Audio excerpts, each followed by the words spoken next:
നമസ്കാരം. സോഡിയാക് മീഡിയയിലേക്ക് എല്ലാ പ്രേക്ഷകർക്കും സ്വാഗതം.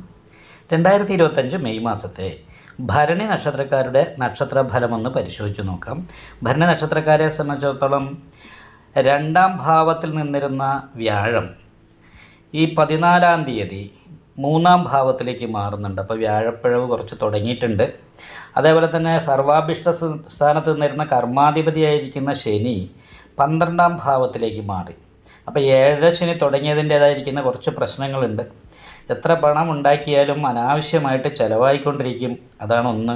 രണ്ടാമത് രണവാൻ എന്ന് പറയുന്നൊരു യോഗം വരും. ബാധ്യതകൾ കൊണ്ട് മനസ്സമാധാനം ഉണ്ടാകാതിരിക്കുക. എന്തെങ്കിലുമൊക്കെ പ്രശ്നങ്ങൾ ഉണ്ടായിട്ട് മനസ്സമാധാനം കുറഞ്ഞുകൊണ്ടിരിക്കും. അതേപോലെ തന്നെ ധനം നല്ല രീതിയിൽ നഷ്ടപ്പെട്ടുകൊണ്ടിരിക്കും. അപ്പോൾ 14-ാം തീയതിക്ക് ശേഷം സൂര്യൻ ഇടവൻ രാശിയിലേക്കാണ് മാറുന്നത്. 12-ാം ഭാവത്തിൽ നിൽക്കുന്ന രാഹുവിനും മാറ്റമുണ്ട്. അപ്പോൾ രാഹുവിൻ്റെ മാറ്റം എന്ന് പറയുന്നത് കുംഭമാസം 5-ാം തീയതിയാണ്. അതായത് 19-ാം തീയതി രാഹുവും മാറും. അപ്പോൾ ഈ രണ്ട് പ്രധാനപ്പെട്ട ഗ്രഹങ്ങളുടെ മാറ്റം വരുമ്പോൾ അത് കുറച്ച് കാര്യമായിട്ട് ബാധിക്കാനുള്ള സാധ്യതയുണ്ട്. 12-ാം ഭാവത്തിൽ നിന്ന് രാഹു 11-ലേക്കാണ് മാറുന്നത്. 11 ലാഭസ്ഥാനമാണ്. അപ്പോൾ നമ്മൾ ചെയ്യുന്ന പ്രവൃത്തിക്കനുസരിച്ച് നമുക്ക് കിട്ടേണ്ട പ്രതിഫലവും നമുക്ക് കിട്ടേണ്ട പണവും ഒക്കെ 11-ാം ഭാവം കൊണ്ട് ചിന്തിക്കുമ്പോൾ 11-ാം ഭാവാധിപതി ലാഭാധിപതി 12 നഷ്ടസ്ഥാനത്തേക്ക് പോവുകയും അതേപോലെ തന്നെ 12-ാം ഭാവത്തിൽ നിന്നിരുന്ന രാഹു 11-ാം ഭാവത്തിലേക്ക് വരുമ്പോൾ പ്രതീക്ഷിക്കുന്ന രീതിയിൽ ഉള്ള വരുമാനത്തിൽ കുറവ് വരികയും എന്നാൽ ബാധ്യതകളും അനാവശ്യമായിട്ടുള്ള ചെലവും വർദ്ധിക്കുകയും ചെയ്യും എന്നുള്ളതാണ് പ്രധാനപ്പെട്ട ഒരു വിഷയം.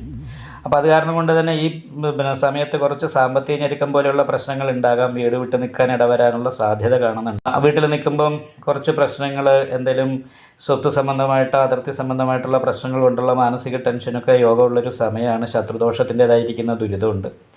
സഹായ സ്ഥാനാധിപതി ശത്രു സ്ഥാനാധിപത്യം വഹിച്ച് ലഗ്നത്തിൽ തന്നെയാണ് നിൽക്കുന്നത്. അപ്പോൾ അത് കാരണം കൊണ്ട് കൂടെ തന്നെ നിൽക്കുന്ന സഹായികളുടെ ഭാഗത്തു നിന്ന് സഹോദര സ്ഥാനത്തുള്ള വ്യക്തികളുടെ ഭാഗത്തു നിന്നൊക്കെയുള്ള പെരുമാറ്റം അപ്രിയമായിട്ട് തോന്നാനും അവർ മുഖാന്തരം തടസ്സങ്ങൾ ഉണ്ടാകാനും യോഗമുണ്ട്. അതൊന്ന് ശ്രദ്ധിക്കുന്നത് നന്ന്. ശുക്രനോട് ചേർന്നാണ് ശനി നിൽക്കുന്നത്. അപ്പം ശുക്രന് മന്ദയോഗം വരിക എന്ന് പറയുമ്പോൾ അത് ദാമ്പത്യ സംബന്ധമായിട്ടുള്ള സുഖക്കുറവ് പോലെയുള്ള പ്രശ്നങ്ങൾ ഉണ്ടാകാനുള്ള സാധ്യതയുണ്ട്.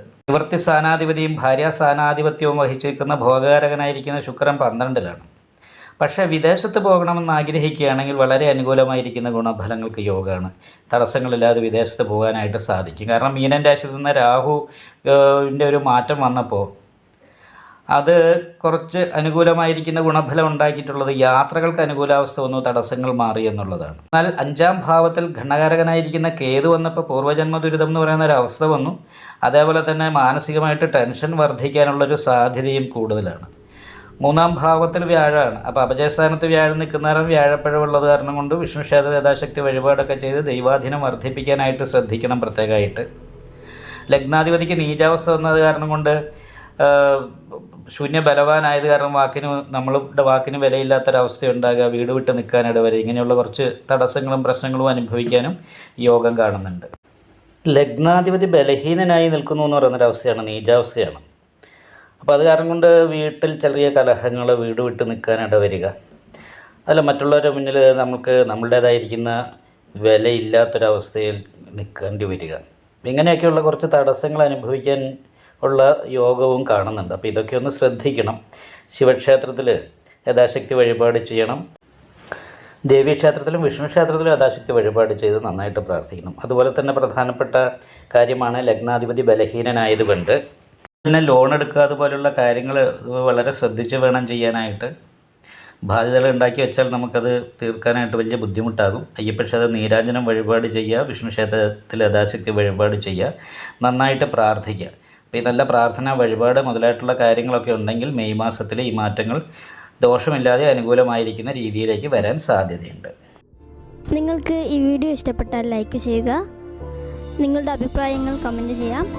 ജ്യോതിഷവുമായി ബന്ധപ്പെട്ട കൂടുതൽ കാര്യങ്ങൾ അറിയാൻ ഈ ചാനൽ സബ്സ്ക്രൈബ് ചെയ്യുക. ഞങ്ങളുടെ ഓൺലൈൻ കൺസൾട്ടൻസി നമ്പർ താഴെ ഡിസ്ക്രിപ്ഷൻ ബോക്സിൽ കൊടുത്തിട്ടുണ്ട്.